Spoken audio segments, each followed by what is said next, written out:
She texted, I think maybe we need to break up. I surprised her by replying, I agree. Your stuff will be on your porch in an hour. Her follow-up text was a scrambled panic of wait, I was joking, but I wasn't. I, 31 male, was sitting at my desk reviewing quarterly reports when the text came through. Madison, 28, had been playing these games for months, but this was the finale she didn't see coming. Been thinking, I think maybe we need to break up. This isn't working anymore. Stared at it for maybe 30 seconds. Not shocked, not hurt, just relieved. She'd been pulling this manipulation tactic every few weeks, usually after not getting her way about something. Last time was because I couldn't take a day off work for her friend's random Wednesday pool party, but this time I was done playing. Me, I agree. Your stuff will be on the porch in an hour. The typing bubbles appeared immediately, disappeared, appeared again, then a flood. Wait, what? I was joking. Babe, I was just upset. Call me. This isn't funny. I was testing you. Testing me. There it was, the admission. Put my phone on silent and got to work. Not the quarterly reports, the packing. 2 years of her gradually moving in without ever officially living here. Time to reverse that process. Started with the bathroom. Her 17 different shampoos. Why? Face masks that expensive. Straightener she had to have. The medicine cabinet looked empty without her stuff. Good. Bedroom next. Clothes she left for convenience. The jewelry box on my dresser. Those decorative pillows that served no purpose except making it harder to sleep. The fake plant she insisted made the room pop. Living room. Her yoga mat. The books she never read, but displayed for aesthetics. The blanket that matched the vibe, but felt like sandpaper. The framed photo of us from her cousin's wedding. She looked great. I looked trapped. Accurate. Kitchen, her specialty coffee. Pods, the juicer used exactly twice.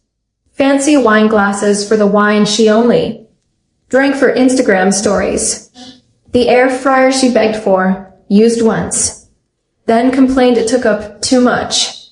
Counter space, 45 minutes, 6 boxes and 3 garbage bags. Neat, organized, ready for pickup. Phone was nuclear. 47. Missed calls. Calls lost count of. Texts, voicemails I'd check later for. Entertainment value. Placed everything on the porch, sent a photo. Me. Everything's outside. Please collect. Within 2 hours or it goes to the curb. For donation pickup. You can't do this. I pay rent. She didn't. She'd chip in. For groceries occasionally. Buy. Occasionally, I mean twice in 6 months. I'm coming over. We're talking about this. You're overreacting. It was a joke. Joke, right? Like when she jokingly threatened to burn my vintage band tees because I went to my brother's bachelor party instead of her work thing. Or when she jokingly posted on Facebook that she was single after I couldn't afford the Tiffany bracelet she wanted. Hilarious. 20 minutes later, her car screeched into my driveway. She was out before it fully stopped. Mascara already running. Madison banging on door. Open up. This is insane. Through the doorbell camera. Your stuff's on the porch. Please take it and go. I'm not leaving until we talk. Then I'll call the police for trespassing. Your choice. She grabbed the first box and threw it at my door. Class act. Then sat on my porch steps and called reinforcements. Speakerphone because of course, her. Mom, sweetie, what's happening? Mom, he's throwing me out. Over a text. Her. Mom, what did the text say? Madison, pause. I maybe been we break up, but I was kidding. Even through the phone, the silence was deafening. Her. Mom, Madison Grace, you didn't. It was a test to see if he'd fight for me. Her. Mom, heavy sigh, come home, we'll talk. Plot twist, her mom was on my side. Love. That for me. But Madison wasn't done. Oh. No, this was just act 1 of the entitlement show. Update 1, 3 days. Later, Madison's extinction burst was something to behold. Day 1 was denial. Day 2 was anger. Day 3 was bargaining with a side of stalking. First, she tried the classic I'm pregnant move. Text arrived at 2 a.m. Madison, we need to talk. I'm late. Late. For what? My period. I might be pregnant. Me interesting. You've been on birth control for years. Also, we haven't been intimate in 3 weeks because you said I was emotionally unavailable. Birth control fails. Sure, take a test. Let me know. If positive, we'll handle it through lawyers.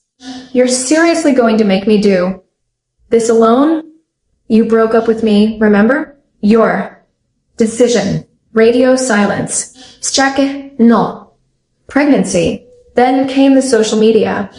Assault. Posted a crying selfie with when you give someone 2 years of your life and they throw you out like trash. Over a misunderstanding. Her friends swarmed the comments. Men are trash. You deserve better, queen. His loss, babe. But some mutual friends knew the real story. My buddy Carlos commented, didn't you break up with him though? Madison deleted the post within an hour. Next, she tried the possession game. Claimed I had things of hers I didn't return. Her grandmother's ring never existed. A laptop charger, it was mine. Sentimental items, be specific or shut up. Money I owed her for what? Sent 1 text. Everything you left here was on the porch. You threw a box at my door, then left with it all. I have doorbell footage. Stop. Then she escalated to workplace drama. Yeah, she went there, called my office, pretending to be from my doctor's office. About urgent test results. Receptionist. Put her through to my cell. Recognized her voice immediately. Me impersonating. Medical staff is illegal. Madison. I needed to talk to you. This is harassment. Next contact goes through lawyers. You can't threaten me. I know your secrets. What secrets? That you, your browser history? My football highlights and cooking videos? Terrifying. She hung up, but the peak entitlement came when she showed up. At my gym, 6 a.m., I'm mid-bench press. When I see her talking to the front desk, pointing at me, gym staff, sir, this woman says she's your girlfriend and lost her key card. Ex-girlfriend. We broke up 4 days ago. She's not authorized. Babe, don't be like this. Me, she texted me breaking up. I agreed. Now. She's following me. Security got involved. She was escorted out, membership flagged. She screamed about me ruining her fitness journey. Girl hadn't been to the gym once in 2 years of membership I paid for. That afternoon got a call from her friend. Brittany, you need to take Madison back. Me, why? She's sleeping on my couch and crying. Constantly. It's been 3 days.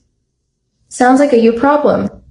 She made a mistake. Everyone tests their relationships. Healthy people don't. She's threatening to do something dramatic. Like what? She bought a plane ticket to her ex's city. Cool. Hope they're happy. You're heartless. I'm single by her choice. The ex-boyfriend move was pure manipulation. She wanted me to panic, beg her not to go, fight for her. Instead, I blocked her on everything and went about my life. Update 2. 2 weeks later, Madison's spiral accelerated when her tactics weren't working. The ex-boyfriend trip? Total fabrication. She actually went to her aunt's house 2 towns over and posted photos pretending to be in another state. Her cousin med me the truth, because even her family was tired of the drama, but she wasn't done. Oh no. She hired a life coach, her friend, who took an online course to help her manifest me back. This coach, Serena, actually contacted me on LinkedIn. Serena E. I'm working with someone from your past to clear negative energy blocks. Would you be open to a healing conversation about forgiveness? No. Closure is important for both parties. Spiritual growth. I'm closed. Spiritually and literally blocked. Then, Madison tried the mutual friends approach, started showing up at every group event, acting surprised to see me there. Game night at Carlos's place. Oh, I didn't know you'd be here. Carlos literally texted her not to come because I'd confirmed. Trivia night at our usual bar. What a coincidence. Posted about going on her Instagram story. Beach. Volleyball Saturday. The universe keeps bringing us together. I left, not dealing with that energy during my me time. Each time she'd corner someone to talk about our misunderstanding and how I overreacted to a joke. People started avoiding her. Carlos told me she spent an entire party following different people, retelling the story, getting more dramatic each time. Version 1, I made a joke and he threw me out. Version 5, I was expressing feelings and he made me homeless. Version 10, he planned this. He wanted me gone. It was probably another woman. There was no other woman. Unless you count my Xbox, which was getting more attention now that I had peace. The restraining order threat became real when she started showing up at my work. Not inside, she learned that lesson, but outside, sitting in her car, waiting for lunch break, holding a sign that said, "Let's talk." Security noticed, HR got involved. They offered to call police. I said, next time. Next time was the next day. Sign now. Said, you can't ignore love. Police were called. She got a warning. I filed for a restraining order. But the absolute peak entitlement, she sent her new boyfriend to talk to me. Yeah, she found some guy named Trent on a dating app, convinced him I was the villain, and sent him to man up and confront me. This poor dude shows up at my door, puffing his chest. Trent, you Madisons. Eggs? Me, yep. You threw her out over nothing? She broke up with me. I agreed. She didn't like that. Trent, she said you were abusive. She say anything about the restraining order? The what? Showed him the paperwork, the police reports, the doorbell footage of her throwing boxes, the screenshots of her admitting it was a test. Trent stood there processing. Then, bro, I'm sorry. I had no idea. She said you were stalking her. Run, Trent. Run fast. Already am. Thanks for the heads up. He left. Madison called me screaming within 10 minutes. Didn't answer, but the voicemail was Shafiski's. Apparently, I ruined her. Chance at happiness and poisoned Trent. Against her. Final update, 1 month later. The restraining order was granted. Madison had to stay 500 feet away from me. My home and my workplace, the judge. Read through the evidence, texts, doorbell footage, police reports, witness statements from my gym and office, and actually said, "Ma'am, you broke up with him." He accepted. Everything else is harassment. Madison tried to argue it was a miscommunication, and I knew she was joking. Judge asked why someone would joke about breaking up. Her answer, to see if he really loved me. Judge, that's manipulation, not communication. Order granted. But even that didn't stop her immediately. She tried working around it, sent letters through mutual friends, returned unopened, had her mom call me, blocked, created fake social media accounts, reported, showed up at places right when I was leaving, technically 500 feet. The last straw was when she applied to work at my company. Different department, but same building. HR flagged it immediately due to the restraining order. She threatened to sue for discrimination. Their legal team shut that down quick. Through the grapevine, I heard the aftermath. Lost most of her friend group. When the full story came out, Brittany kicked her off the couch after the Trent incident. Parents made her pay rent to live at home. Started therapy. Court mandated after violating the RO. Lost her job, unrelated to me. She no-showed after the court date. The last direct contact attempt was a letter from her therapist, an actual therapist request to help with her closure process. My lawyer responded that any therapeutic closure needs to happen without my involvement and within the bounds of the restraining order. 6 months later, life is peaceful. Dated.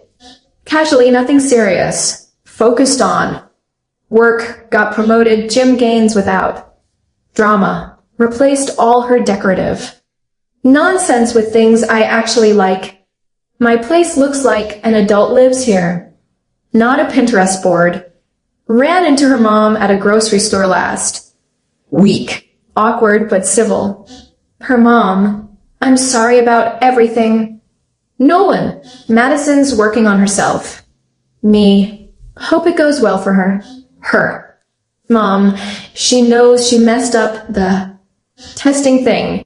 I never taught her that. Me, it's done now. Moving forward. Her mom, you're a good man. She had a good thing. Me, had past tense. Take care. And that's it. She tested our relationship by threatening to end it. I called her bluff by agreeing. She expected me to fight, beg, prove my love through some grand gesture. Instead, I packed her stuff and moved on. The lesson? When someone threatens to leave to manipulate, you let them. If they wanted to stay, they wouldn't threaten to go. And if it's a test, it's already failed. My only regret? Not doing it sooner. Those decorative pillows really were uncomfortable as hell. Oh, and Madison? Last I heard, she's dating some guy who loves playing those relationship games. They test each other constantly. Break up every other week. Perfect match. Me, I'm testing nothing except my new Bob 2 recipes and whether I can beat my personal record at the gym. Both going better than any of her tests ever did.